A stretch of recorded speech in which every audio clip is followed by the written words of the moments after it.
Continua aqui com a gente que a gente ainda vai precisar muito das suas opiniões sobre um assunto que eu vou abordar agora, gente. Porque o Luciano Huck, empresário, apresentador, que acho que muita gente conhece, deixou de ser acionista da revista, da rede, Madeiro, fundada pelo Júnior Durski.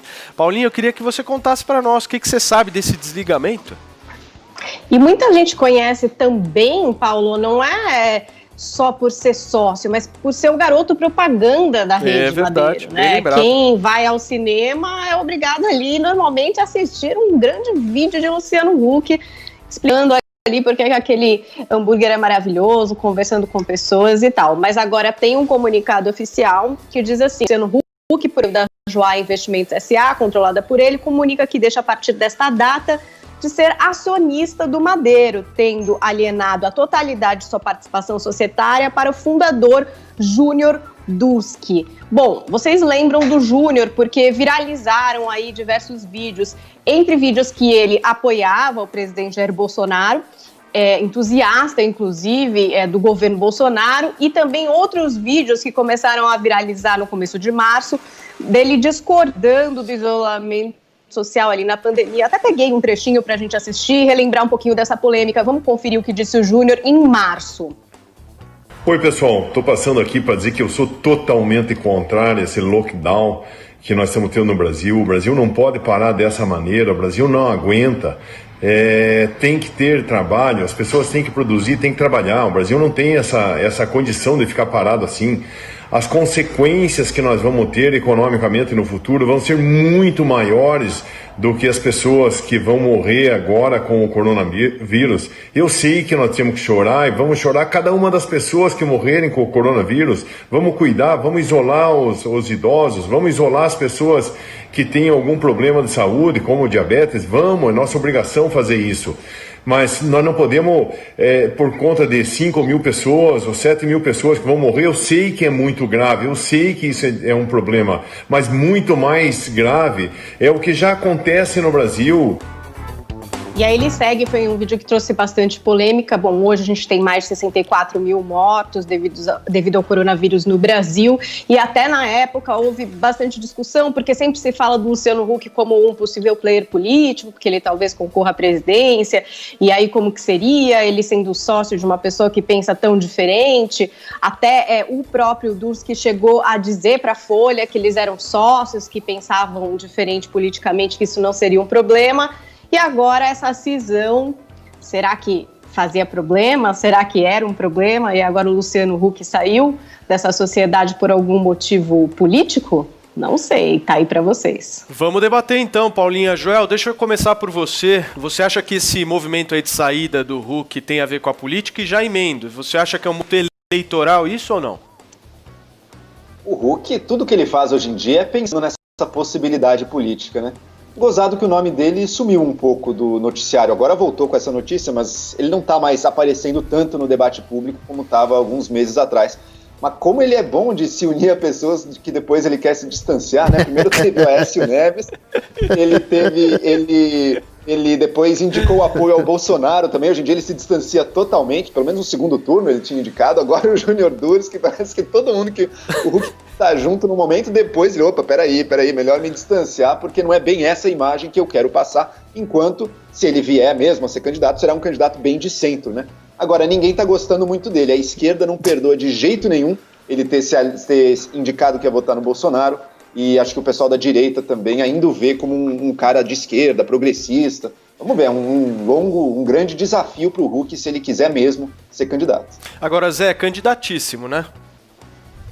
Sim, está se preparando e eu noto, Paulo, que até o simples fato de ficar aí na mídia com a possibilidade de ser candidato o coloca no meio de comunicação de uma forma diferente.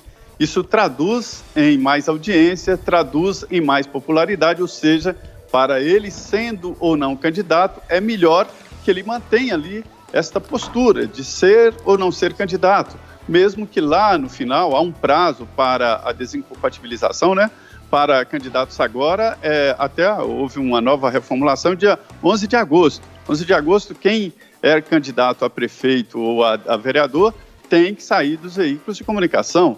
o prazo para a presidência da República é lá para 2022. Então, para ele, Luciano Huck, é melhor que se mantenha nessa situação de candidato ou não de candidato.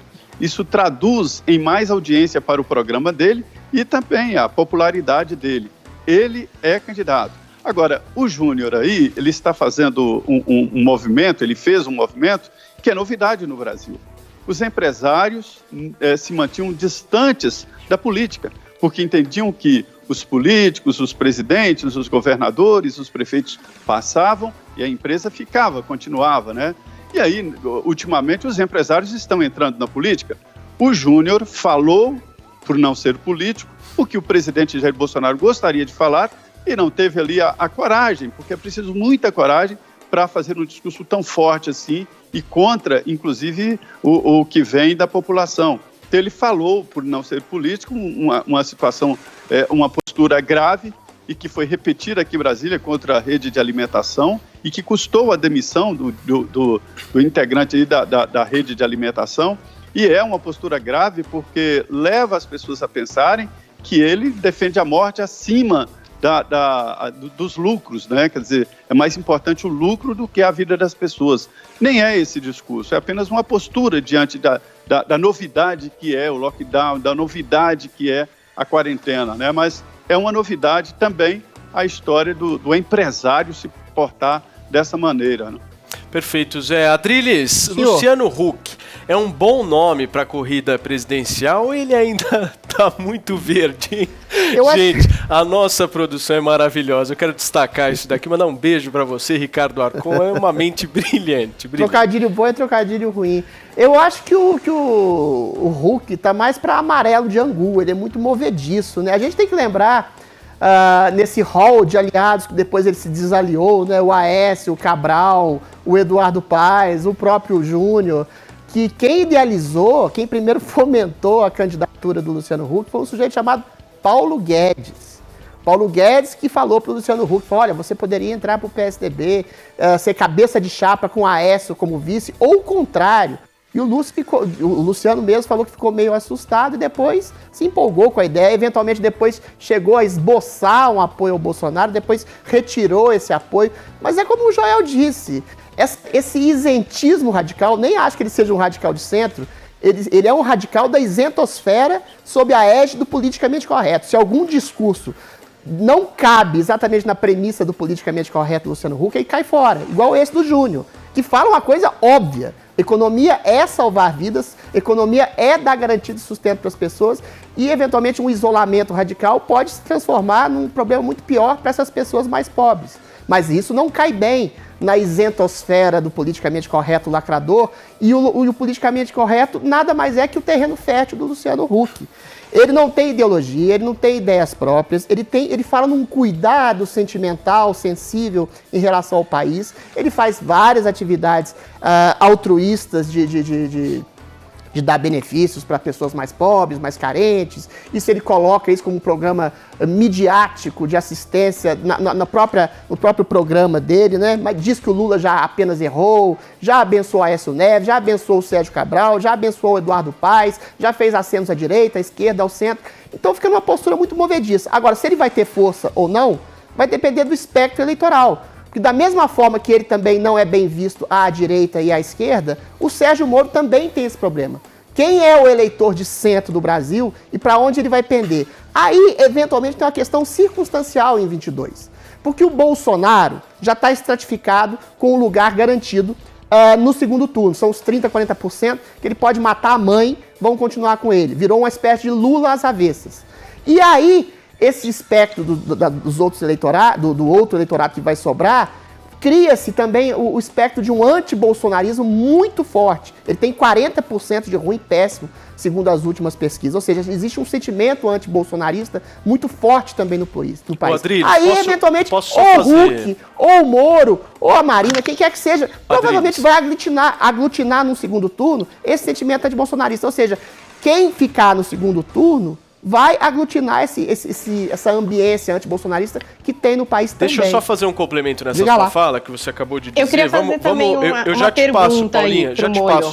Só para concluir o raciocínio que o Adriles fez aqui dessa questão de 2022. Se a gente for analisar, no centro político, né? A gente vai ter o quê? João Dória, Sim. Luciano Huck, Sérgio Moro, Marina Silva, pendendo aí para uma centro-esquerda. É muito Quem centro. mais? É muito centro, não tem voto para todo mundo, né, Adriles? Pois é, isso que eu tô querendo dizer. Talvez haja um caos, um caldo ali, e quem se despontar por 1 ou 2 pontos de diferença vai aglutinar todos esses outros. A questão é essa, se o Bolsonaro vai ganhar ou não nesse eventual segundo turno. Quem vai pro segundo turno, eu não sei. E a grande pergunta... Joel, deixa eu só passar para Paulinha, em seguida eu passo a palavra para você, tá? Vai lá, Paulinha. Não, eu ia falar que eu acho que a gente também tem que observar essa coisa que ainda não aconteceu, que é Luciano Huck e Dória, né? Porque, teoricamente, seriam os dois pelo mesmo partido. Como que aconteceria isso, né?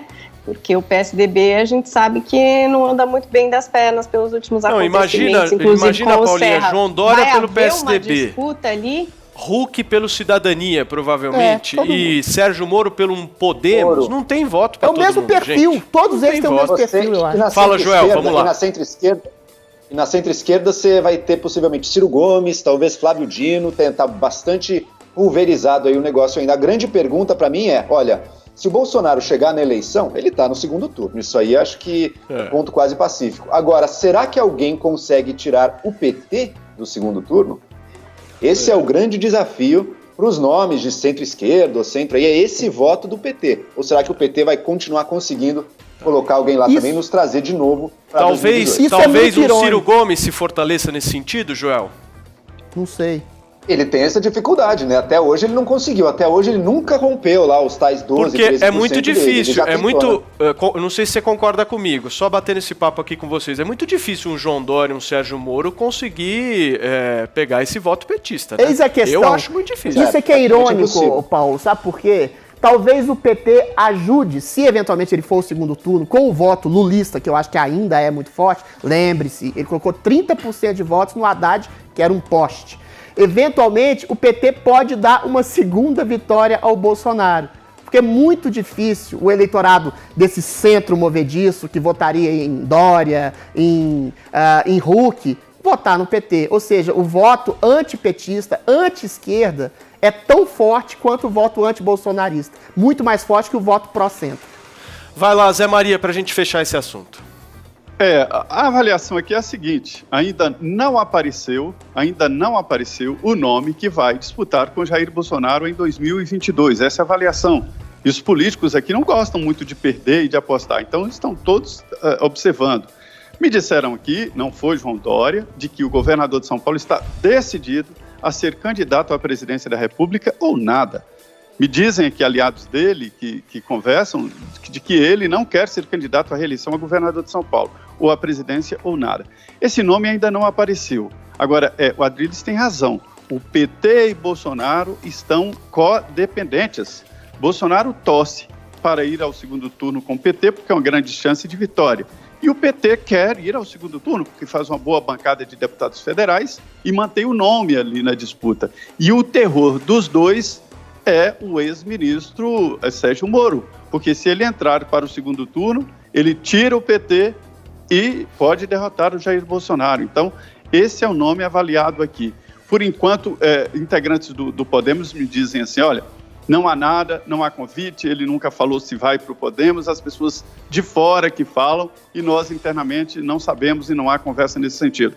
A ideia é poupar. Eu acho que o Moro devia sair do Brasil e fazer um curso no exterior e aparecer daqui a 1 ano e meio, 2 anos. Muito bem, só para a gente finalizar, Joel, Moro é um nome forte ou não?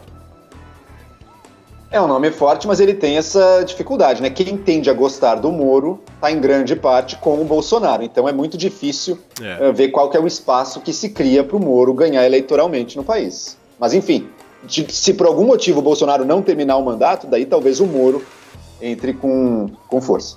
E você, Adriles, nome forte ou não? É um nome forte, concordo plenamente com o Joel. Eu acho que, primeiro, eu não entendi se o Bolsonaro não terminar o mandato, eu não vejo nenhum tipo de princípio norteador desse tipo de golpismo empichador. Mas o Moro eu acho que ele aglutina esse centro, né? Quer saber se ele for para o segundo turno. Eu acho que o Moro tem muito mais chance de se colocar como candidato viável a presidente no segundo turno que qualquer um do PT. O PT ele se retroalimenta do bolsonarismo, né? O bolsonarista e o radical de centro, o eleitor de centro do Brasil, tem pavor do PT. A rejeição ao PT é muito maior que a adesão. Agora, o bolsonarismo, ele se divide em dois. Aí vira uma questão bifurcada, de fato. E o Moro, nesse sentido, acho que ele teria mais chance, sim.